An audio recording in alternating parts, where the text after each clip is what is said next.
Hey Spuds, how's it going? And thank you for clicking on this video. That felt very dramatic. In today's video, I'm going to be answering some more weird questions about being trans, the questions that you never want to ask or just are slightly obscure. I did a part 1 of this, I think back in February. Was it this year or last year? I did it a while back. And I thought I would do a follow-up answering all the questions that I didn't get around to answering in the first video because I don't like to make videos super duper long. So this is part 2 of answering the weirdest, most obscure questions you've never wanted to ask, basically. So yeah, I'm just gonna get on with answering your questions. I think some of them are pretty weird. I mean, obviously I read them because I put them in a list, yes. Anyway, can testosterone change your sexual orientation? There is a myth going around, or there used to be a myth going around, it was a lot more going aroundness when I started transitioning and started testosterone, that taking testosterone can make you gay. But testosterone won't just magically flip your sexual orientation. You're not gonna wake up one day from being gay and then you're straight, or being straight and then you're gay, or anything like that. It might just make you more open to exploring your attractions that are already there, or things that you've maybe not thought about before. Do you have a penis? That is my most frequently asked question,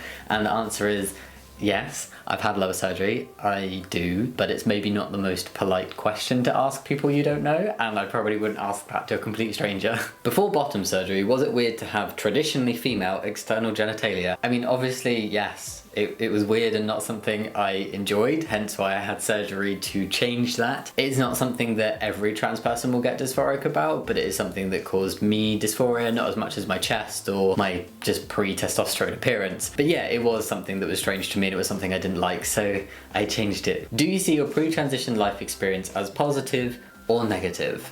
That is a very interesting question. I've seen a lot of people want to bury their lives before they transitioned and think of themselves as like only having started living since like the day they came out and started transitioning. For me, it's kind of like a mixture. Like, I acknowledge the fact that I had life experiences before and I lived 17 years of my life as female, and I don't want to lose that part of my life completely. But I guess there are certain aspects of it that I don't really think about a lot, or I don't really talk about a lot in detail and stuff like that. I see myself as having had positive life experiences before I transitioned and also negative ones, and I don't see the whole portion of my life pre-transition as like a big ball of bad.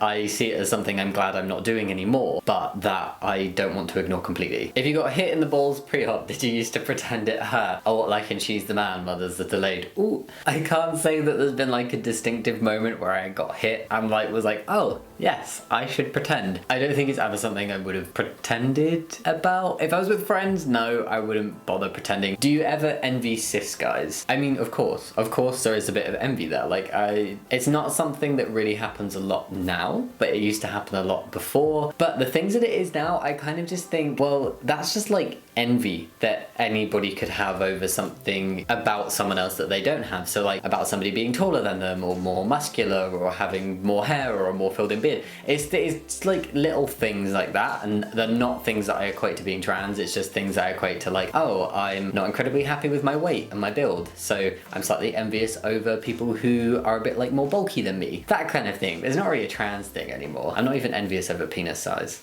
That doesn't bother me. Do you still get periods? I did make a video about this because I had like a reoccurrence of a certain visitor a few years back when my T levels were like, woo. It can happen that your period comes back. I don't get them consistently anymore now, but it's not unheard of that it can just make like a reappearance, or if you change testosterone types, you can get like a little unwanted visit. But typically testosterone will stop periods pretty much like indefinitely. Yeah. What is it like to wear a packer? I'm probably not the best person to ask this question to or provide an answer to, because I think I wore a packer less than 5 times. Like, it was something that I didn't feel comfortable with. I tried it out and I was like, oh, and it felt okay for like the first 5 minutes, and then it just started to feel a bit weird. For me personally, like, this is just for me, it felt kind of like sweaty and uncomfortable, and it just made me like stressed that it was gonna fall out, or it looked a bit weird, so I decided not to. But I know for a lot of people it can alleviate dysphoria quite well, so this is just my personal experience. It doesn't mean it's bad for everybody. Can trans men be drag queens? Yes. Why not? What's the most unexpected reaction you've gotten from someone finding out you're trans? I've had a few people who I thought would not be very comfortable with it, just be like completely chill with it and act as if it was nothing and just be like, so, oh, that's cool, like, fine, you're trans, okay, we'll use these pronouns, blah, blah, blah. And that's been really cool, and that was kind of unexpected. But like, specific story, which isn't so positive, I was at an LGBT plus event, I'd been on a panel, and I was talking to one of the volunteers who was helping to organize it, and they asked about my involvement, and I said I was trans, and it was just very much like he was trying to compliment me, but it felt really uncomfortable, because it was like, just, are you sure? Like, are you really trans? Because you'd never be able to tell, you look so good, like, for a trans person. And it was unexpected, because I didn't expect it in an LGBT plus space. He was not being mean, and I do not have like a grudge or anything. It was just a bit uncomfortable, and not the kind of behavior or language I'd expect from somebody working that type of event. Does tea change your sex drive or personality? That's kind of two questions. Yes to sex drive, no to personality. I don't think it changes your personality. I think there's a lot of stuff going about like, oh, tea changes you as a person. Fundamentally, you're the same person. Certain things might feel a little bit more subdued, and other things might feel a little bit more like, ooh, there it is. So for me, the only thing that's really changed, I'm still interested in the same things, I am still the same person, but my emotional reactions to certain things can be slightly different. I definitely cry less. I know everybody's like, ooh, that's just cliche, like you're just basing things off stereotypes. I legitimately find it harder to cry. I get the lump with no tears. I've called it like tear duct constipation before. It happens, but that's all I can really think of. You're still going to be the same person if you take testosterone. A lot of people feel like they change personality because they get more confident and more happy, and that makes you express yourself in different ways and come across differently to other people, but you are still you. And it's a good thing. You're like a happier, more confident version of you. What gender are you when you dream? This is not something I've ever thought about. I think I'm just me when I dream. So like, I'm just Jamie. So yeah, I'm assuming my male is gender. My male is gender. My gender is male in my dreams. Why can dysphoria fluctuate? I don't think there's really an answer to this, or not an answer I can think of, but dysphoria can fluctuate, and that doesn't like make you less trans. It's not something to be worried about. I found it as well, like sometimes my dysphoria over certain things was like, woof, and other times it was like, oh, it's not there anymore, great, and then it would come back. The thing that I find my dysphoria fluctuates over most, I'm sorry, you can just see my hands doing this, that's so weird, is like my hips. Like now, in terms of if I think of like what still kind of comes up every so often, is my hips. So sometimes I'm like, it's totally fine. Like loads of cis guys are a bit curvier and have cysts.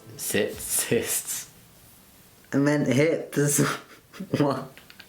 I'm sorry. Loads of cis guys have hips and are a bit curvier, including like my dad and brother, and then I feel no dysphoria over it. And then other times I'm like, yeah, but is it because I'm trans? And if people know I'm trans, they're gonna be like, oh yeah, I can tell because he's a bit curvy. Like, it's just like stuff like that goes around my head. I think it can depend on your tolerance for certain things. It can maybe depend on what somebody else has said. There's loads of reasons why your dysphoria might go up and down. You just kind of have to deal with it when it's bad and enjoy the time when it's not there or is not as bad. Do trans guys get girlfriends? Yes, and boyfriends and non-binary partners. Being trans does not restrict you to a life of being single. What's the most awkward trans-related thing that's happened to you in public?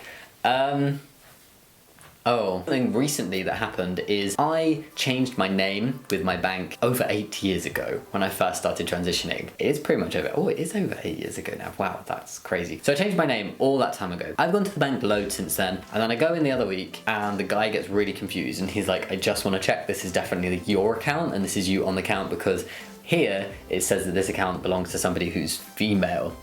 I wanted to melt into the floor.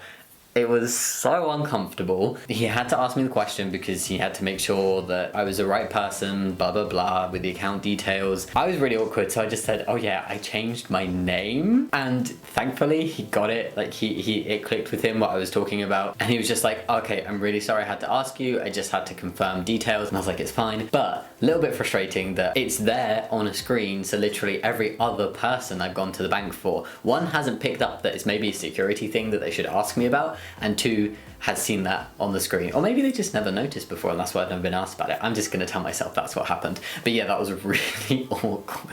How do you carry around an STP if you don't want to pack with it? I would just have it in a bag and then take the bag to the bathroom with you, unless you've got really big pockets. How stinky do you actually get from testosterone? Let's just say I go through more deodorant and I have to wash my t-shirts much more frequently. You will get smellier, but it's not horrific. Does your nose get bigger on tea? Oh yeah. Like, oh, yes. Like, I think just everybody's nose gets a bit bigger. My nose is a prominent feature of my face, and it didn't always used to be. Do you miss your pre-transition butt?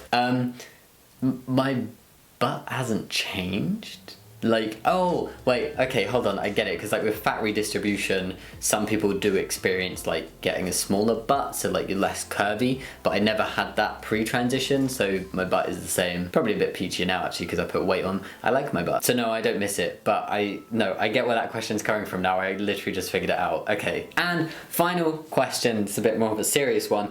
Did you ever doubt being trans? No. I didn't personally, but there is nothing wrong with having doubts, and if you do have doubts, it's very important to explore them rather than denying that you have doubts. If you have some doubts and then you realise that you don't have doubts and you're very sure, it doesn't make you less trans to have had those doubts, if that makes sense. Like, don't panic if you're having doubts, it's important to explore them. That's all the questions, guys. Thank you so much for sending them in. I really like doing series like this. I might like put another post out for even more questions, because I think there's just so many like little obscure questions that people don't always ask, and there's questions that people don't always feel comfortable asking, whether that's if they're trans themselves or they want to learn more about trans people. If you like this video, think about giving it a thumbs up and subscribing, but no pressure. Let me know down in the comments if you did like it, or if you have any more questions about stuff for a part 3.